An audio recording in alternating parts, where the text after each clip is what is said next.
કૃષ્ણ શરણમ. હાઈશ આજ તો વાડીએથી આવીને હાવ થાકી ગયો. લે બેગ ભગવાનના નામ લઈ લઉં, કંઈક તો આડું આવશે. શ્રી કૃષ્ણ શરણમ મમ, શ્રી કૃષ્ણ શરણમ મમ, શ્રી કૃષ્ણ શરણમ મમ, શ્રી કૃષ્ણ શરણમ મમ. હું કયો તમારા સને આયુ તો હે ને? જય શ્રી કૃષ્ણ. જય શ્રી કૃષ્ણ. આજ તો થોડો થાકી ગયો તે કીધું કે બે ઘડી ભગવાનના નામ લઈ લઉં. હમણાં આપણા ગુરુદેવ પાસે મેં આ માળા પુષ્ટાવી લીધી હતી કે રોજ સવા સાત બે માળા કરું. આ તો હું જાવ હો. અરે ઊભો રે ઉકા, તને પણ પ્રસાદની બે કણિકા લેવડાવું.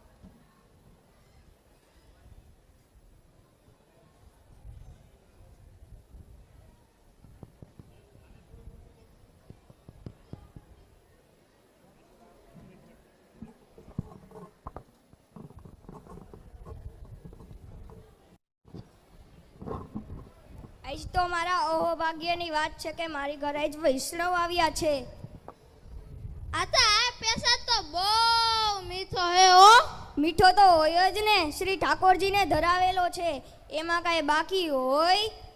હા હો. હતા તમારા મરજાદીને ઘેર તો ગમે એટલા વૈશ્યો આવે ને પેશાબ તો મયે મયે ને મયે જો. હા, ઈ તો શ્રી વલ્લભની કૃપા વગર કાંઈ ન થાય હો. આ તો એક વાત પૂછું, ધોખો ન કરતા? હા બોલ ને ઉકા, આવડતી હશે તો કહીશ.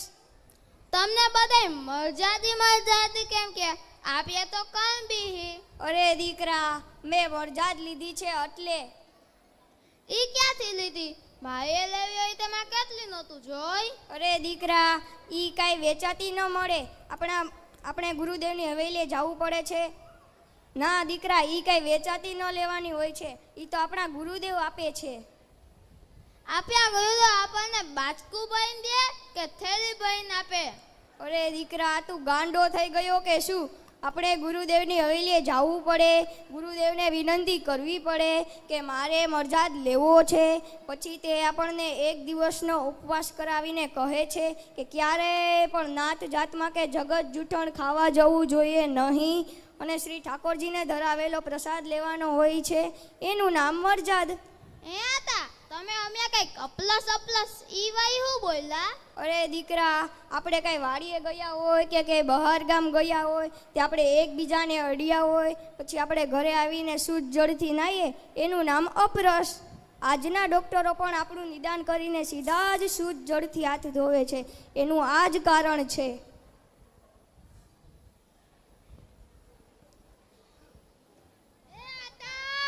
હારું તો હે ને? આય ભગા, જય શ્રી કૃષ્ણ. જય શ્રી કૃષ્ણ. લે તને પણ પ્રસાદની બે કણિકા લેવડાવું.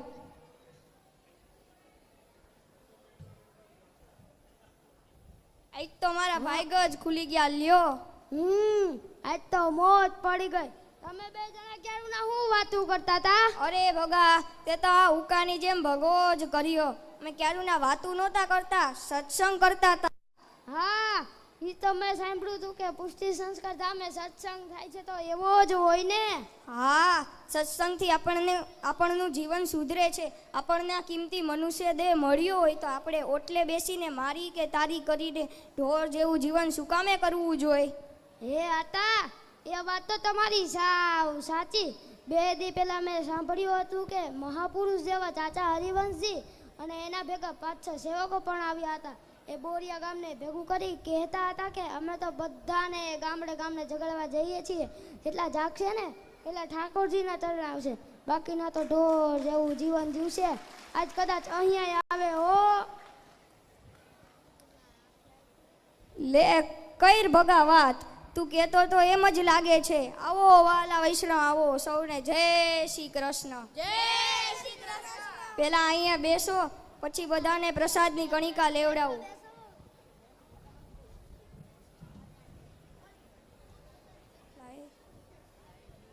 આલે આલે.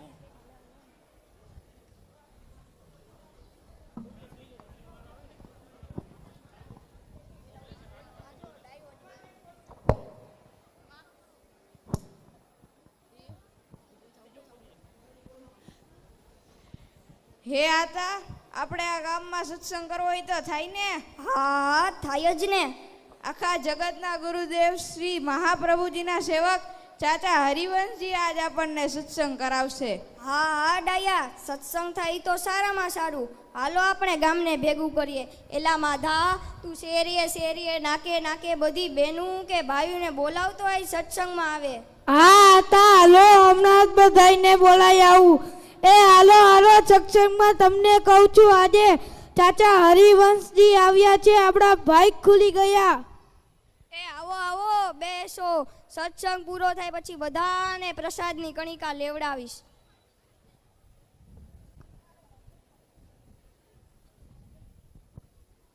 શ્રી વલ્લભાધીશ કી,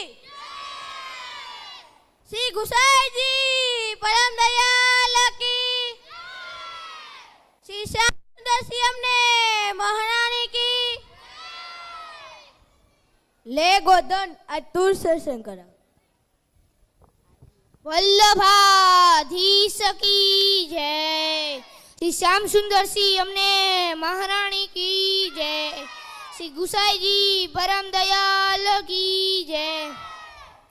આજે આપણે પુષ્ટિમાર્ગનો સત્સંગ કરવાનો છે. શું તમે બધા જાણો છો? શ્રી મહાપ્રભુજીએ ઉઘાડા ચરણને 3 વખત પૃથ્વીની પરિક્રમા કરી અને ઘણા બધા જીવોને શરણે લીધા અને ઠાકોરજીને સોંપ્યા. હવે જેટલા બાકી છે તેને ઠાકોરજી પાસે પહોંચાડવા સત્સંગ જ જરૂરી છે. સત્સંગ વિના જીવન અધૂરું છે. પુરુષે કંકુનું તિલક કરવું જોઈએ, બહેનોએ ચાંદલો કરવો જોઈએ, દરેકે 2 કંઠી પહેરવી જોઈએ, પુરુષે મસ્તક ઉપર શિખા એટલે કે ચોટલી રાખવી જોઈએ અને રોજ નાહી ધોઈને અષ્ટાક્ષર મહામંત્રની માળા કરવી જોઈએ અને આવડે તો 2 પાઠ પણ કરવા જોઈએ અને આપણા ઘરને ધાર્મિક અને સંસ્કારી બનાવવું જોઈએ.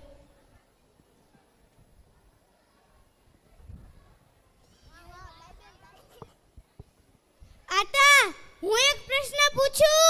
હા બોલો ને ડાયવેન, શું પ્રશ્ન હતો? આવું જ્ઞાન આપણા બાળકોને હોય તો શું કરવું? આપણા અહીંયા પુષ્ટિ સંસ્કાર ધામમાં સુંદર બાલ મંદિર છે ને, ત્યાં છોકરાઓને શિક્ષણની સાથે ધર્મનું પણ જ્ઞાન આપવામાં આવે છે. સાથે સાથે રમત પણ રમાડવામાં આવે છે અને મહાપ્રસાદની કણિકાઓ સાથે ગાયનું દૂધ પણ પીવડાવવામાં આવે છે. સારું.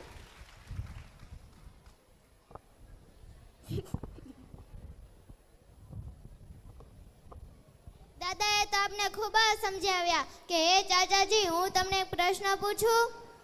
હા પૂછું ને. હવે હે ચાચાજી, અમારે શું કરવું જોઈએ?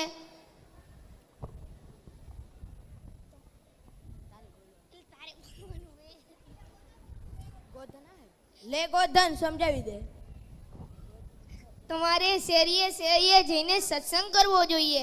સત્સંગમાં શિક્ષાપત્ર એ 84 વૈષ્ણવની વાર્તા, 252 વૈષ્ણવની વાર્તા જેવા પુસ્તકો વાંચવા જોઈએ.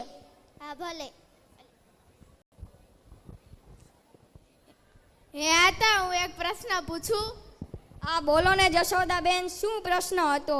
આપણે આવી બુક લેવી, પુસ્તક લેવી હોય તો ક્યાંથી મળશે?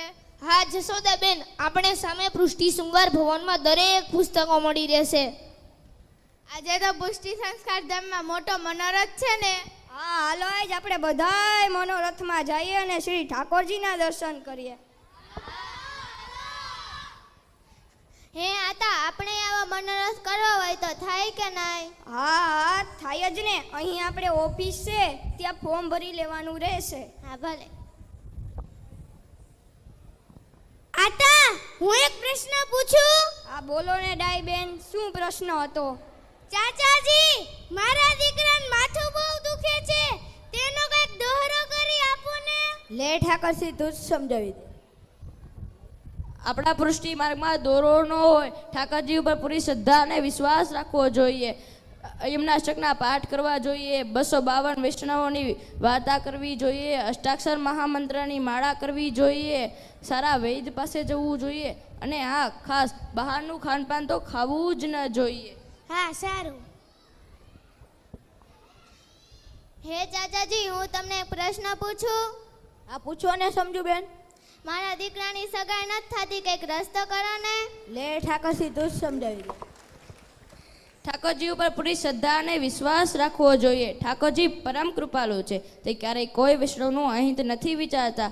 ઠાકોરજી પાસે અલૌકિક માગો એટલે આપોઆપ લૌકિક મળી જશે. ચાલો આજે સૌને જય શ્રી કૃષ્ણ. ફરી પાછા મળીશું.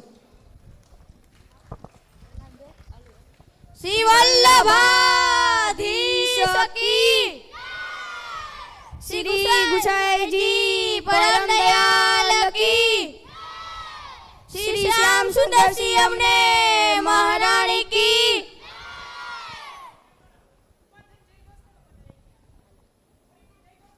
શ્રી વલ્લભાધીશ કી શ્રી ગુસાઈજી પરમ દયાલ કી શ્રી શ્યામ સુંદરસિંહ અમને મહારાણી કી શ્રી વલ્લભાધીશ કી આજે આપણે આપણી પુષ્ટિ સેનાને કાલી ગયેલી ભાષામાં સાંભળ્યા. તેમાં કોઈ કદાચ ભૂલ થયેલી હોય તેના વતી હું માફી માંગુ છું. તો વડીલો, શ્રી વલ્લભ પ્રભુની કૃપાથી આપણને આવા વૈષ્ણવ કુળમાં જન્મ મળ્યો છે. તો આપણો જીવનને સાર્થક કરવા આપણે ધર્મનું રક્ષણ કરવું જ પડશે, અને તો જ અંતે આપણને ધર્મ બચાવશે. જાગો વૈષ્ણવ જાગો. જાગ્યા ત્યારથી સવાર ગણી બાળકોને જગાડો, પરિવારને જગાડો, સમાજને જગાડો. જગતનો નાથ આપણી સાથે જ છે. ગળામાં 2 કંઠી, કપાળ ઉપર તિલક અને મસ્તક ઉપર શિખા, એટલે કે ચોટલી જો હોય તો કોઈની તાકાત નથી કે આપણો વાળ પણ વાળી શકે. માટે ફરી ફરીને કહું છું, જાગો વૈષ્ણવ જાગો, બીજાને પણ જગાડો. શ્રી વલ્લભાધીશ કી જય. ખૂબ સુંદર.